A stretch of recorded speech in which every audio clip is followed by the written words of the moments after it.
જ્યારે કોઈ બિંદુ એ x1 y1 હોય અને બી x2 y2 હોય, x2 y2 હોય, તો આ બંને વચ્ચેનું અંતર એ બી થશે અને એ બી બરાબર થશે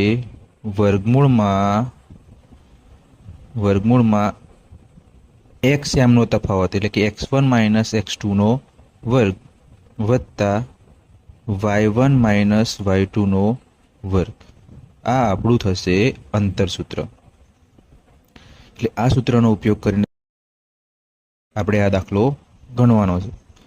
હવે પહેલો દાખલો જોઈએ તો અહીંયા એક બિંદુ આપેલું હતું 2 3 અને બીજું હતું 4 1. એટલે આપણે પહેલાના એ ધારી લઈશું, આને ધારી લઈશું એ, આને ધારી લઈશું બી. તો અહીંયા એના યામ કયા થશે? 2 3.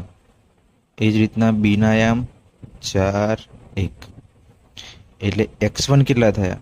x1 થયા 2 અને y1 થયા 3.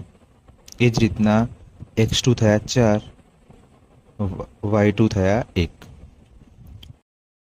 તો આ બધી કિંમતો આપણે સૂત્રમાં મૂકીને દાખલો ગણીશું. તો બરાબર વર્ગમૂળમાં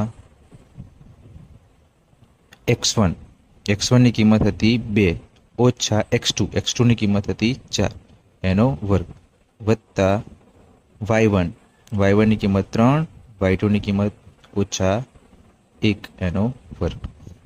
આનું સાદુરૂપ આપીએ તો વર્ગમૂળમાં 2 - 4 નો વર્ગ એટલે -2. 2 - 4 કેટલા થશે? -2 થશે એટલે -2 નો વર્ગ વત્તા 3 - 1 એટલે +2 એનો વર્ગ. હવે આપણને ખ્યાલ છે અહીંયા વર્ગમૂળમાં શું કરીશું આપણે? -2 નો વર્ગ. -2 નો વર્ગ શું થાય?